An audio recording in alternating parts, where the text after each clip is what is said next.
Start करते हैं जी class. First question कि which metal is liquid at room temperature. Option सुन लो। विच नॉन मेटल, अब बताओ तो बाबू, ज्यादा तेज हो रहा है। Which non metal is liquid at room temperature. Option सुनो, zinc, copper, mercury, none of this. बता दो कौन सा ऐसा नॉन मेटल है जो रूम टेम्परेचर पे लिक्विड फॉर्म में होता है। कौन बता देगा? नहीं बता पाओगे। जिंक मेटल है बाबू, नॉन मेटल नहीं है। एक नॉन मेटल है जिसका नाम है ब्रोमीन, याद रखोगे। अरे समझ में, ब्रोमीन। तो ब्रोमीन क्या होता है? रूम टेम्परेचर पे लिक्विड फॉर्म में होता है। और कोई मेटल बोलते तो मेटल में कौन सा? मर्क्यूरी। मर्क्यूरी देखे होगे सब लोग। कहाँ देखे हो? थर्मामीटर में देखे हो ना। अच्छा, कुछ और मेटल से बता दे रहे हैं। एक मेटल है जिसका नाम है गैलियम, और एक मेटल है सीजियम। सीजियम से ना, गैलियम सीजियम। वो सॉलिड फॉर्म में रहता, बट ऐसे हाथ पे लोगे ना पिघल जाएगा, लिक्विड फॉर्म में हो जाए। मतलब स्लाइड थोड़ा सा रूम टेम्परेचर से ऊपर टेम्परेचर हुआ, वो लिक्विड फॉर्म में हो जाए। Next, the property of metal due to which they can be beaten into sheet. Paper बना सकते हैं, शीट। कौन सा प्रॉपर्टी होता है? ऑप्शन सुनोगे, ductility, bad conductivity, malleability, flexibility.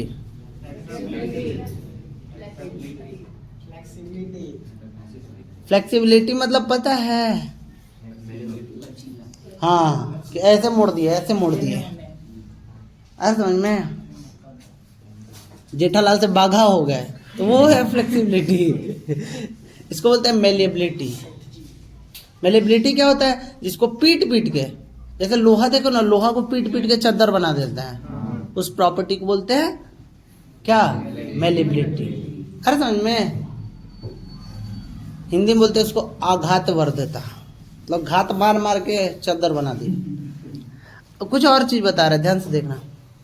जैसे कोई बोलते कि कौन सा ऐसा मेटल है जो ज्यादा मेलिएबल है, कौन बता देगा? गोल्ड।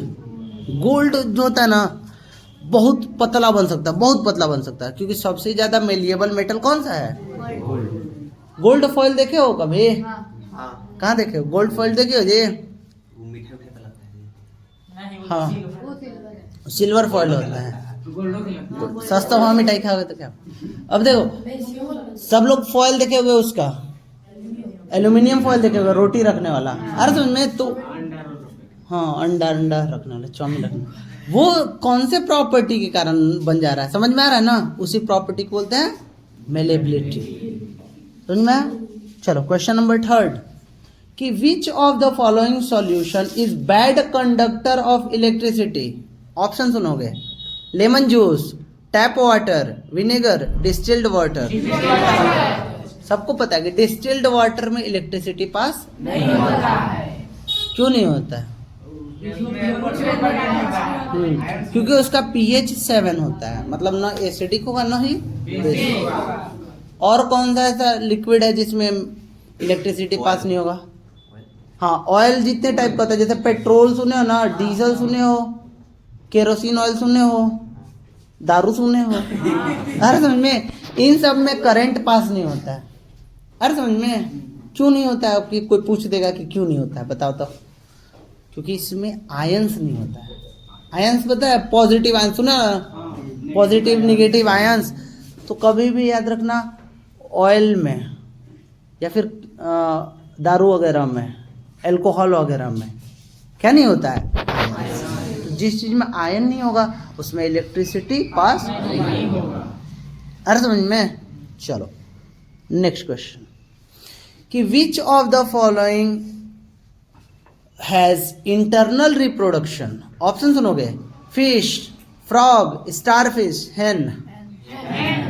इंटरनल फर्टिलाइजेशन किस में होता है? हेन में। एक्सटर्नल फर्टिलाइजेशन किस में होता है?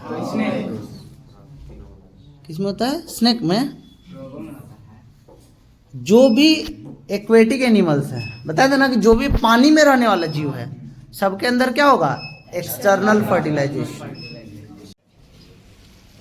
नेक्स्ट हो ही नहीं रहा। हाँ, the method of reproduction in hydra is multiple fission, budding, fragmentation, binary fission. क्या होता है जी हाइड्रा में? बर्डिंग। बाइनरी फिजन किस में होता है?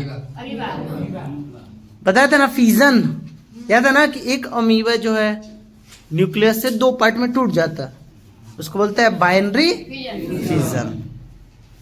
हर समझ में? नेक्स्ट कि with the increase in height from the surface of earth atmospheric pressure option decreases, increases, both, none of this. Decreases कि इंक्रीजेज? कंफर्म बताओ। बोल रहा है with the increase in height from the surface of earth, जितना height पे जाते हैं atmospheric pressure क्या होता है? इंक्रीज होता है कि डिक्रीज? बताओ बताओ, वो पढ़ा है, याद करो। बताया था कि जितना डेप्थ में जाओगे, बताया था ना कि कुआं में जितना अंदर जाके नहाओगे उतना ज्यादा कान दर्द होगा, तुम्हारा कान में पानी घुसेगा। क्यों? क्योंकि जितना डेप्थ में जाते हैं उतना प्रेशर इंक्रीज होता है, और जितना हाइट पे जाते हैं उतना प्रेशर डिक्रीज होता है। याद आ रहा है? पढ़ा था ना प्रेशर, फोर्स प्रेशर चैप्टर में। नेक्स्ट कि what is the unit of pressure? Option pascal, second option newton per metre square, C both, D none of this. हाँ, ऐसा ही यूनिट ऑफ प्रेशर क्या होता है? पास्कल भी होता है, और उसी को बोलते हैं Newton per metre square. Last में बताते हैं force upon area, pressure equal to which of the following force is contact force? पता है ना contact and non contact force. Option सुनोगे, gravitational force, magnetic force, electrostatic force, frictional force. Friction क्या होता है? Contact force. हर समझ में, 2 surface आपस में टच करता है तो बनता है frictional force. Next, which is the hottest part of the flame? Option the outermost part, the innermost part, the middle part, all of the part. जो आउटर मोस्ट पार्ट होता है वो hottest होता है। The image formed by a plane mirror is option A virtual, option B real, option C blurred, option D. हाँ, तो जो plane mirror होता है उसमें इमेज कैसा बनता है? Virtual, erect and yes lateral inverted and same size. Virtual erect क्या होता है? वर्चुअल मतलब रियल नहीं, जैसे शीशा में हो तो ओरिजिनल में नहीं हो, इमेज तुम्हारा बन रहा है, उसको बोलते हैं वर्चुअल। रियल में शीशा में घुस गया नहीं तो उसको बोलते हैं आभासी, वर्चुअल। इरेक्ट मतलब सीधा, ऐसा नहीं कि ऊपर पैर दिख रहा है नीचे सर दिख रहा है, ऐसा दिखता है जाए ना में नहीं, वो कनकेव मिरर होता है। उसके बारे में आगे वाले क्लासेस में पढ़ोगे। चलो next, the instrument which can show objects which are not on the line of sight is option periscope, kaleidoscope, dispersion, telescope। सुने हो तक क्या बोल रहे हैं? फिर से क्वेश्चन सुनो कि the instrument which can show object which are not the line of sight, वैसा ऑब्जेक्ट जिसको हम लोग डायरेक्ट ना देख सके। याद करो, पेरिस्कोप पढ़े हो? पेरिस्कोप, पेरिस्कोप क्या होता है? ये कोई भी ऑब्जेक्ट डायरेक्ट ना देख के हम लोग क्या करते हैं? उसका इमेज देखते हैं। 2 मिरर 45 डिग्री एंगल पे लगा रहता है, देखो ना पेरिस्कोप। पेरिस्कोप का एक्टिविटी की बनाया स्कूल में? अभी साइंस एक्टिविटीज बनाए साइंस एक्सपेरिमेंट में। आगे क्या है? Who controls the light rays entering in the I? Option प्यूपिल, iris, cornea, retina. कौन लाइट को कंट्रोल करता है? बताओ तो बाबू।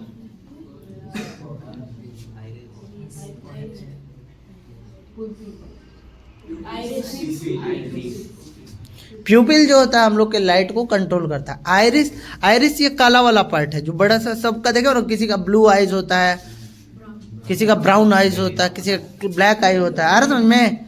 वो क्या है? आइरिस। प्यूपिल क्या है? उसके अंदर एक छोटा सा काला वाला पार्ट, देखो सबका काला ही होता है। धूप में जाओगे छोटा हो जाएगा वो, अंधेरा में जाओगे, याद करो जब जाते हो अंधेरा रूम में, धीरे धीरे वो क्या होता है? बड़ा हो जाता है। ऐसा होता है ना जी, धीरे धीरे रूम वाला सब चीज विजिबल होने लगता है। चलो नेक्स्ट क्वेश्चन। ये सब क्वेश्चन याद रखना, पेपर में आएगा। Crop shown in rainy season and harvested from October to December are called, कल बता रहे थे कि रबी, हाँ रबी क्रॉप। अरे समझे, जो चीज बरसात में लगाते हैं अभी ठंडी तक काट देते हैं उसको बोलते हैं रबी क्रॉप। रबी बोलते हैं उसको कि खरीफ बोलते हैं? उसको बोलते हैं खरीफ क्रॉप कि रबी क्रॉप। रबी नाम है तुम्हारा तो रबी क्रॉप, गधा। खरीफ क्रॉप, अरे समझ में, नॉट रबी क्रॉप। आगे क्या है? The friction force can be filling the blanks by giving proper shape of the object moving in the liquid, air or water। क्या करते हैं? फ्रिक्शन कम कैसे करते हैं हम लोग? ऑप्शन सुनोगे, मोर, लेस, इंट, नन ऑफ दिस।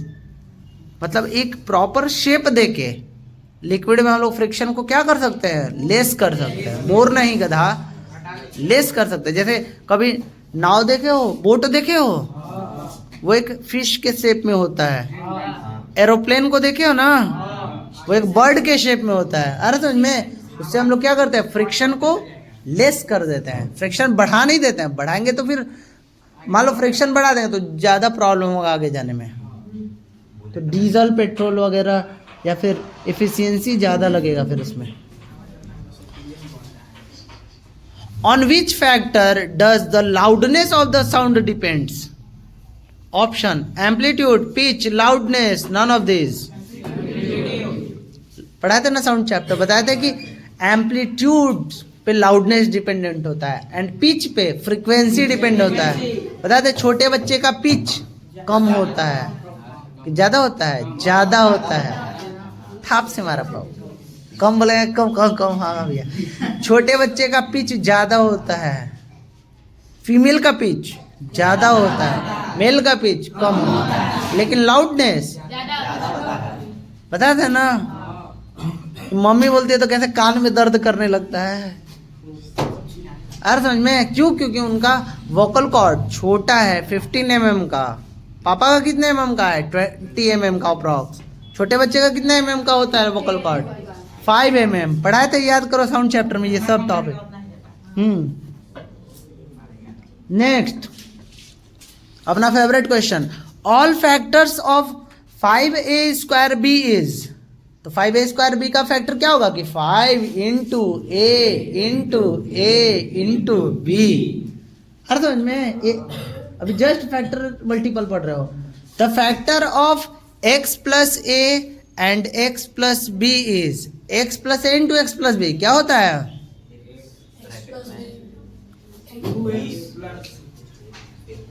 आ जाओ, क्या होता है x plus a into x plus B? याद करो identity, x square plus a plus B. बता दे, याद करो लास्ट क्लास में, परसों बता रहे थे। एक्स स्क्वायर और a प्लस बी का सम कर दो into x plus A B. Bag इधर रख दो।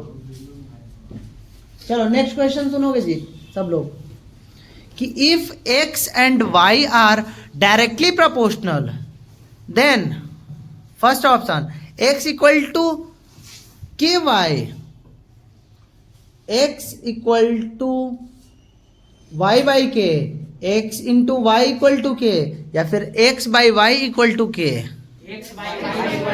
बताए थे कि डायरेक्टली प्रोपोर्शनल अगर x और y है तो x और y का रेशियो इक्वल होगा। बताए थे ना, जैसे 1 किलो चीनी 20 रुपया, तो अगर वेट बढ़ाते जाए तो कॉस्ट भी इंक्रीज होगा। तो x और y का रेशियो हमेशा क्या होगा?